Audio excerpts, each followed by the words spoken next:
like every other week, a new video surfaces of police killing, kicking, choking, tasing, or pepper spraying an unarmed black person. But it's only because every other week, police actually kick, kill, choke, tase, or pepper spray an unarmed black person. And if you're wondering how we got here, I think I can explain it in a segment we call How Did We Get Here? After every incident of police brutality, we have all these conversations about racism, qualified immunity, police funding, resisting arrest, and how Ben Crump gets on the scene so quickly. Seriously, is he Batman? He might be Batman. But we rarely examine how and why we got to a point where cops can literally hand out death sentences to people who haven't harmed a single soul. But if we're gonna talk about how we got here, we should begin by defining where here is. If we're talking about cops killing unarmed black people, then here is on the side of the road with a police officer's gun in your face over a missing license plate. Here is getting pepper sprayed in your car over a temporary tag. Here is a routine traffic stop because since 2015, that's where 1/4 of the killings of unarmed black people have occurred. And another 15% occurred when police were investigating misdemeanors or no crime at all. See, cops don't injure or kill black people during traffic stops at higher rates than whites. They just pull over black drivers more often. And because they stop more black drivers, they just kill more black drivers because, here's the thing no one ever says out loud, law enforcement officers kill more unarmed black people because policing in America is more about debt collection than enforcing the law. According to the Stanford Open Policing Project, black drivers are more likely than white drivers to be pulled over, twice as likely to be searched, and 3 times more likely to experience the use of force. But here's the crazy part.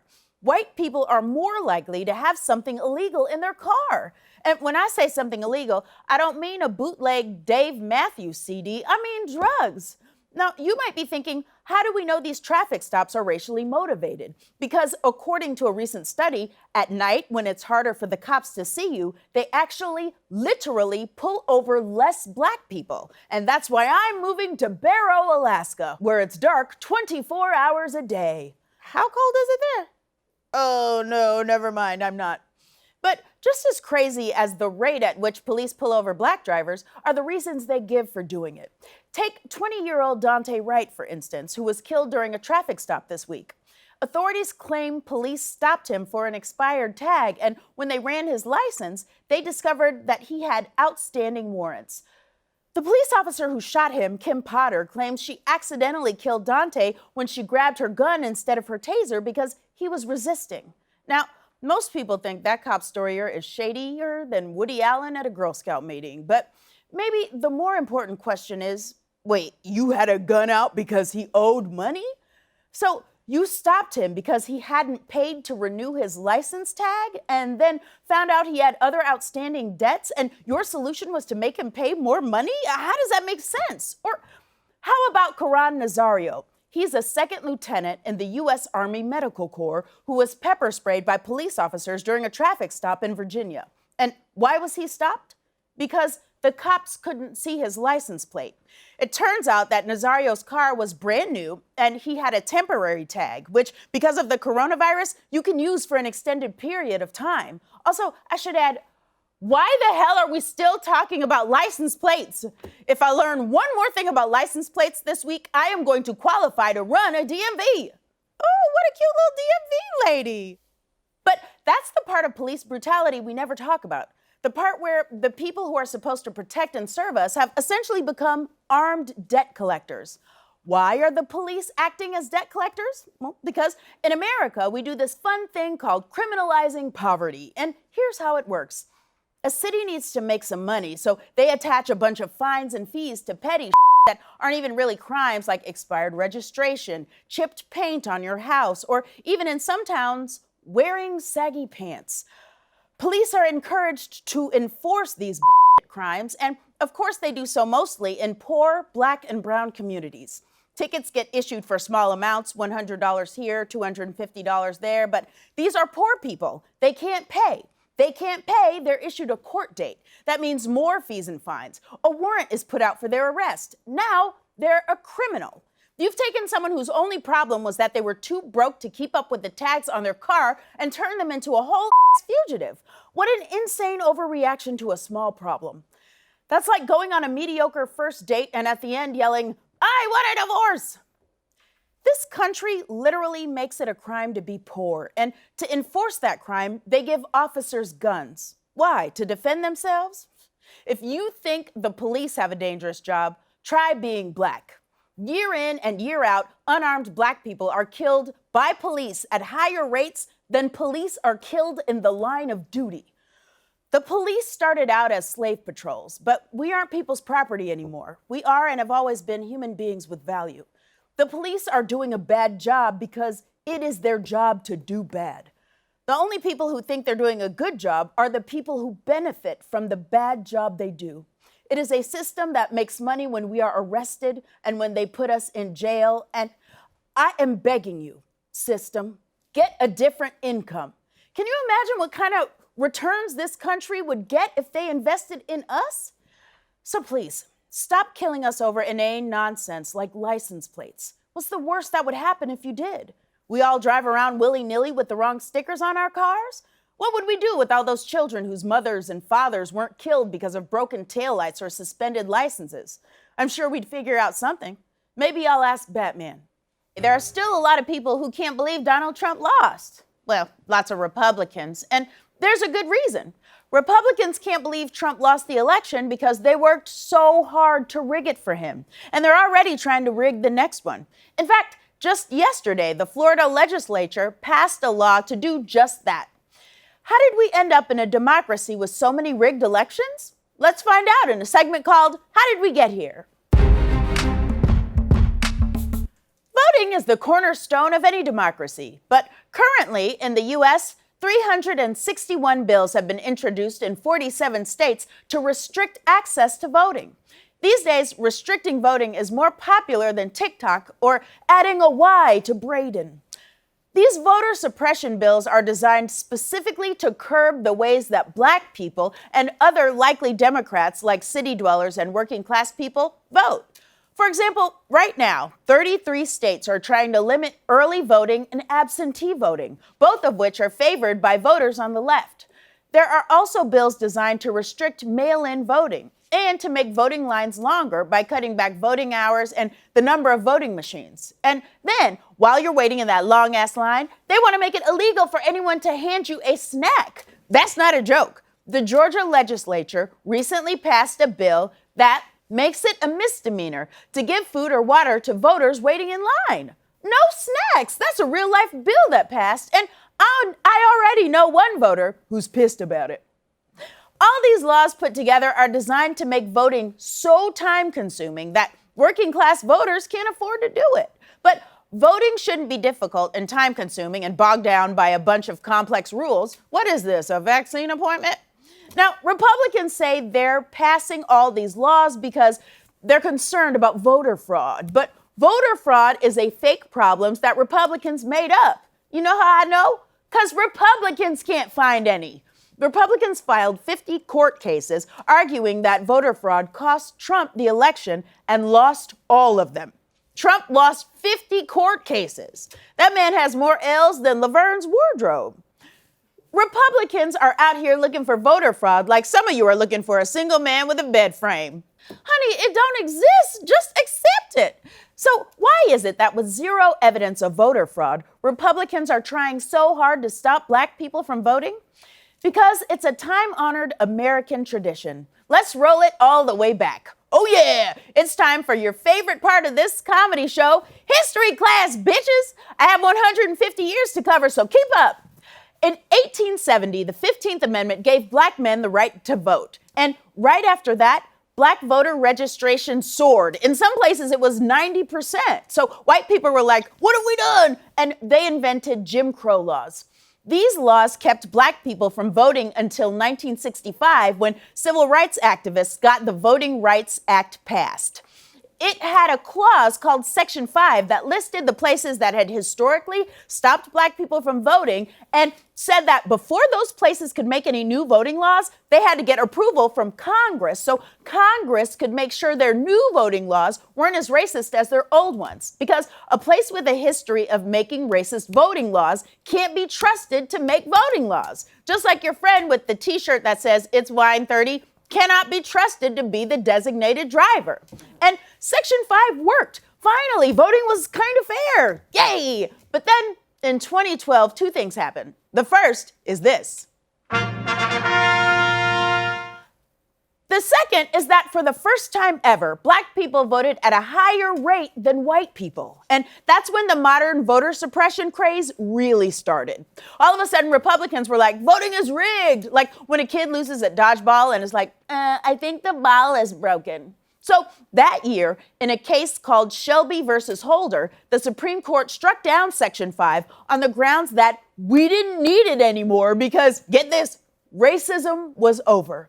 Because, if you elect one black president and 44 white ones, that means racism is fixed. Just like if you flip a coin 50 times and I guess right one time, I'm psychic. Since that ruling, at least 1,688 counties have closed polling places, and every single one of those poll closings would have been covered under Section 5. Non-white precincts now have fewer voting machines and longer lines. They made it illegal for black organizations to register people to vote, and they purged voter rolls. The only way they could have made it harder for black people to vote is if, when you registered, they made you name 3 Beatles songs. Hey Jude, and I'll just see myself out. All this voter suppression was super successful. So successful that in 2016, this happened. But then COVID happened, and suddenly people were working to ensure everyone could vote safely. So in the last election, people used early voting, absentee voting, and mail-in voting more than ever before. And drop boxes got more love than they did when Blockbuster was open, which is why in the 2020 election, we had the highest voter turnout in a century. And which is why all of a sudden, Republicans started freaking out about voter fraud again. Because as we've learned, when there's high voter turnout, racists respond by trying to keep black people from voting. This is just history repeating itself, just like it always has. So that's how we got here, to 361 bills across the country that are designed to fight voter fraud. But you and I won't fall for that, because you and I both know that voter fraud is a myth, just like that single man with a bed frame. It's May, and news outlets are still reporting news stories of people being arrested for participating in the January 6th attack on the Capitol. And law enforcement has had some help in the form of one of my favorite investigative bodies, America's ex-girlfriends, catfishes, and bumble bitches. That's right. Women have been turning in their exes and catfishing and screenshotting men who have bragged on dating apps and social media about their role in the January 6th riots. White women using their superpower of tattling for good? You love to see it. But as tickled as I am about this sisters are doing it for themselves approach to counterterrorism, I have to ask, how did we end up with this many people feeling so comfortable committing an act of terrorism in broad daylight and then bragging about it? Let's find out in a segment called, How Did We Get Here? The largest organized group at the Capitol riot on January 6th was a group called the Proud Boys, which sounds like a brand of underpants for boys who have just been potty trained, but it's not. It's actually the name of a large white supremacist movement. In fact, it's one of many white supremacist groups who participated in the riots that day. These groups organized the January 6th attack openly online, and two of their leaders were these two guys, Joseph Biggs and Ethan Nordine. Biggs and Nordine have both been really lucky when it comes to not getting arrested for crimes they committed right in front of police. In 2016, Biggs beat up a protester at the Republican National Convention, but police only charged the man he beat up, not Biggs. Does that sound suspicious? It should, because the police actually ended up settling a civil case for falsifying their own documents to make them more sympathetic to Biggs. But of course they were sympathetic to Biggs. What would the police look like arresting him for beating up a protester? It's literally their favorite thing to do. Biggs's friend, Nordine, also punched a protester in Oregon. The man he punched was arrested, and Nordine wasn't. The whole thing was caught on video, and the Proud Boys successfully used that video as a recruiting tool online. These two prolific punchers brought 100 of their closest friends to D.C. on January 6th to storm the Capitol, thinking for good reason they could get away with it. It would be like if every time you shoplifted, you got a little kiss on the forehead. You'd think, I can't wait to shoplift some more. Many right-wing extremist groups participated that day. They planned the whole thing openly online, and they posted videos of themselves storming the Capitol. So why did they get the idea this was an acceptable thing to do? It's simple. Because the federal government stopped tracking domestic terrorism a decade ago. And that has allowed white supremacist domestic terrorist groups to flourish unchecked. Now, I know that sounds like a liberal rumor, like J-Lo and Ben getting back together, but it's actually a fact, like J-Lo and Puffy getting back together. So how did we get the there? I'm so glad you asked. In 1995, Timothy McVeigh carried out the Oklahoma City bombing, the deadliest domestic terrorist attack in U.S. history. After that, the feds cracked down on domestic terrorism, and it worked. In the 1990s, the number of domestic terrorist attacks diminished. If only they could have done a similar crackdown on frosted tips. Two little cuties. Anyway, it stayed that way until 2009 when right-wing domestic terrorism started to go up again. Can you guess why? Honestly, if you've been watching this show, you should be able to guess why.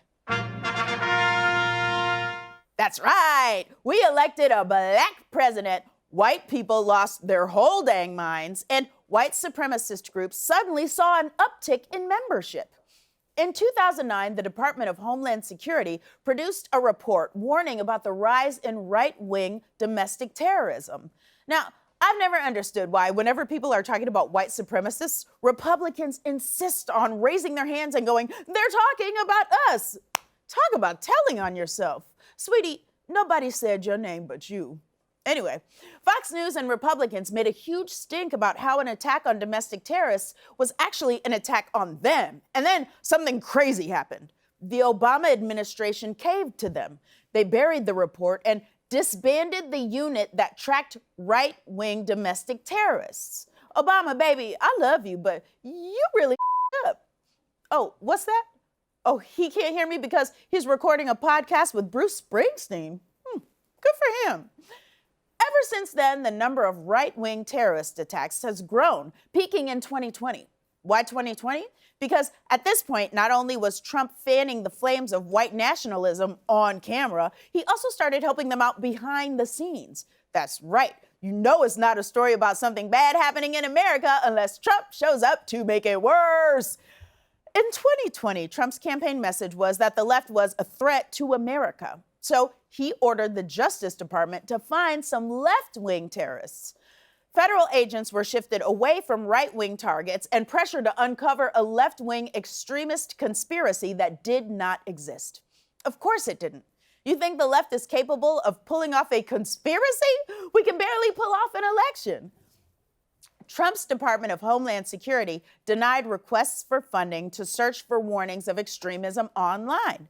Pretty embarrassing choice considering a bunch of extremists tried to overthrow the government and they planned it online. They couldn't spot it, but I did, and I'm just a lady with a Twitter account and spotty Spectrum Wi-Fi.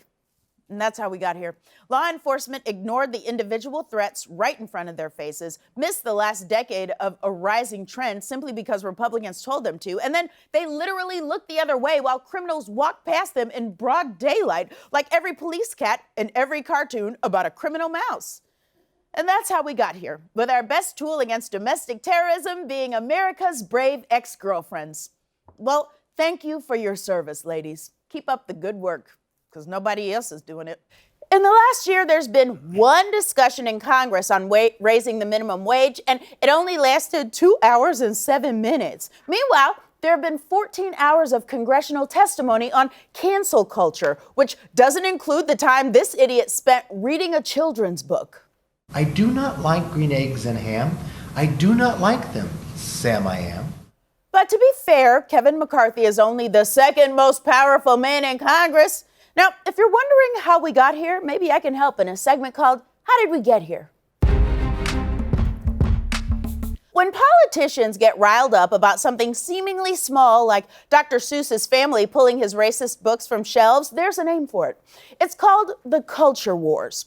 A culture war is a conflict between groups struggling for dominance of their values, beliefs, and practices. Basically, when a politician can't win by making a logical political argument, they resort to a culture war. Like, instead of coming up with a good immigration policy, they just yell about how immigrants are going to steal your jobs. Or instead of finding a bipartisan solution to climate change, they tell you Joe Biden is going to steal your hamburgers. Now, that's a real example. Republican Congresswoman Lauren Boebert tweeted it, followed by, "Why doesn't Joe stay out of my kitchen?" And frankly, he should, because her kitchen is full of guns. She said, "Why doesn't Joe stay out of my kitchen?" And she's right. He needs to stay out of my kitchen until he learns how to work a hot comb. If you're not old and you're not black, then don't you try to understand that joke. Here's another example. This is Rachel Levine. She waited over a month to be confirmed as Assistant Secretary of Health. Of course, there was no rush. We're only in a global pandemic. A lot of Republicans opposed Levine's nomination because, let's check her qualifications. Oh, she's a pediatrician. She graduated from Harvard. She served as Pennsylvania's Secretary of Health. So she's literally done the job before. Let's see. If she was confirmed, it would make her the first openly transgender federal official in history. I found it. I found the reason. It's because they're terrible. So terrible that Kentucky Senator Rand Paul just kept repeating the words genital mutilation over and over again during Levine's confirmation hearing. Genital mutilation has been nearly universally condemned. Genital mutilation has been condemned by the WHO, the United Nations Children's Fund, the United Nations Population Fund. According to the WHO, genital mutilation is recognized internationally as a violation of human rights. Genital mutilation is considered particularly egregious because, as the WHO notes, it is nearly always carried out on minors. That man is not just terrible, he's raisins in the potato salad terrible. And if that clip didn't make any sense, that's the entire purpose of a culture war. It's not supposed to make any sense. It's supposed to scare people away from wanting change. It's one of the oldest tricks in the book, not green eggs and ham. I'm talking about the book that convinces people that anti-racists are going to turn the tables and enslave white people, or that saying Black Lives Matter means you're anti-cop, or that gay people are going to steal your children and raise them. Though frankly, you should be so lucky. And if you think a war on culture is some kind of exaggerated metaphor, it's not. The ideas that conservatives sling around in the culture wars are dangerous, and they cost people's lives. It's not a coincidence that the worst year for violence against transgender and gender nonconforming people was 2020, when the Trump administration reversed laws that protected transgender Americans. And it's not a coincidence that anti-Asian hate crimes rose 150% last year after the president publicly demonized Asian people. Now, this is the part of the segment where we usually reach back and find an obscure example from history, but not today. Today, we only have to reach back to 2020 when old Rand Genital Mutilation Paul blocked a bill that would make lynching a federal crime. No one could understand why Rand Paul wouldn't want to pass a law called the Emmett Till Anti-Lynching Act, but Paul didn't have to explain himself because he waited until everyone was distracted on the day of George Floyd's funeral. Who blocks an anti-lynching bill during a funeral? That is some next level evil. Joffrey Baratheon heard that and was like, too far. Okay, so here's the obscure part. In 1918, Congressman Leonidas Dyer also introduced a bill to make lynchings a federal crime, but it was defeated because, and this was the literal reason they wrote down on paper, they needed a tool to stop black men from raping white women. Can you imagine putting something that awful in writing? I won't even put gossip in a text. I put it in a voice memo. During the next year, in the Red Summer of 1919, Lynchings exploded. Then in the 1920s, the NAACP begged Congress to pass an anti-lynching bill. They even financed a study that proved that black men weren't going around attacking Karens. Black men were just doing what black men in the 1920s did, minding their own dang business and making finger waves look good. But the bill failed, and so has every anti-lynching bill from the 1920s until now. To this day, there has never been a law against lynching in the United States. This law is more overdue than a woman who is 15 months pregnant. And even she would be like, forget me, just pass the bill. Now, you might be wondering if there could be a reason for this besides racism. Well, let me ask you this. Do you think there has never been a transgender person qualified to work in government in the history of this country? Do you think it's a coincidence that Congress is 77% white and that it's also 73% male? Or that 83% of the federal judiciary is white? This isn't racism. It's beyond racism. This is white supremacy. Because the purpose of a culture war is to make sure people are afraid of change. And resisting change means maintaining power. And that's why they're fighting to keep racist children's books and Confederate statues. And that's why they'd rather talk about cancel culture than domestic terrorism. Because culture wars and white supremacy go together like, well, green eggs and ham. And I do not like them, Sam, I am. This has been How Did We Get Here? There's been a phrase that news organizations have been throwing around a lot: critical race theory. Everyone is saying it, but no one seems to be able to agree on what it is. Now, how did we get to a point where everyone is saying a phrase they can't even define? Let's find out in a segment called How Did We Get Here? In the past few weeks, several state legislatures have introduced bills banning critical race theory. They've done it in Georgia, Tennessee, Florida, Mississippi, Oklahoma, and a bunch of other states where you can buy Confederate flags at gas stations. But the thing is, while some Americans are furious about critical race theory, a lot of people don't even know what it is. And I don't blame them. Critical race theory sounds like the subtitle of a book called Mario Kart for Dummies. First, I'm going to pick up speed, then I'm going to throw some nanas, then I'm going to get some coins, and that is my critical race theory. Now, in order to talk about critical race theory, we're going to start with something called the 1619 Project. The 1619 Project is an extraordinary Pulitzer Prize-winning work of journalism conceived of by a reporter named Nicole Hannah-Jones. It was released to commemorate the 400th anniversary of the arrival of enslaved Africans in the colonies that would become America. That's right. The first anniversary is paper, the 5th is wood, and the 400th is well-researched and award-winning journalism. Get to work, husbands. One of the reasons the 1619 Project has been so controversial is that it proposes that we should talk a lot more about the consequences of slavery and the contributions of Black people when we talk about the foundations of our country, which of course means acknowledging that racism permeates our history. Because the fact is, right now, kids aren't learning the realities of our history. In 2018, only 8% of U.S. high school seniors could identify slavery as the central cause of the Civil War. And that is horrifying. That's like only 8% of kids knowing you can make a volcano with Mentos and Diet Coke. They're both basic facts. Now, the good news is that about 2/3 of students do seem to know that the Emancipation Proclamation freed the slaves, except, and here's the thing, it absolutely did not do that. That required a whole constitutional amendment, which wasn't even ratified till after Abraham Lincoln died in a horrible boating accident. All the 1619 Project was supposed to do is help teach students about the role slavery has played in American history. Now, some people claim that's rewriting history, and maybe it is, but shouldn't we revise things when we get better information? We used to prescribe cocaine for toothaches. Now we know better, and it's mostly used so that former lacrosse players can talk about crypto for 7 hours straight. Yeah, you gotta have Bitcoin, bro.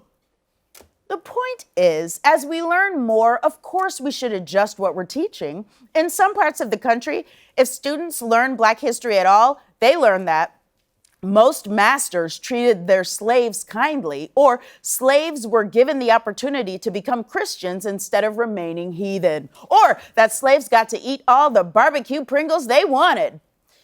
All of those things are equal parts bullshit, but the first two are actual quotes from a textbook that was used in South Carolina for 130 years, which is probably why their current senator thinks that racism doesn't exist. He thinks it disappeared right around when Daniel Boone killed all the dinosaurs. Now, this would be a great time for me to tell you what we need to do to improve our national history curriculum, but here's the thing. We don't have a national history curriculum. Every state sets its own teaching standards. Think of school curriculums like state mottos. Every state has a different one, and some of them are batshit crazy. Oregon's state motto is, "She flies with her own wings." That's not a motto. That's a tagline for a cicada biopic. The fact is, most states don't mandate a specific amount of Black history at all, which is why most white people only know about Harriet Tubman, Martin Luther King, and Barack Obama. Even worse, 20% of them think that that's Destiny's Child. If only there were some kind of, say, prize-winning Black history curriculum developed by some of the greatest scholars in the country, I'm sure that Americans would welcome it with open arms. And by arms, I mean guns, because it turns out there are a lot of white people who really don't want to learn the truth about America. And that finally brings us back to critical race theory, which is just a way of examining society and history without pretending that racism doesn't exist. Racism is part of our past and our present. It's been with us for 400 years. You can't squash it into 2 sentences in a textbook between the Civil War and the Roaring '20s. You shouldn't fix history to make you feel better. Learning about slavery feels awful. Too bad. Try living with its repercussions while white people tell you there weren't any.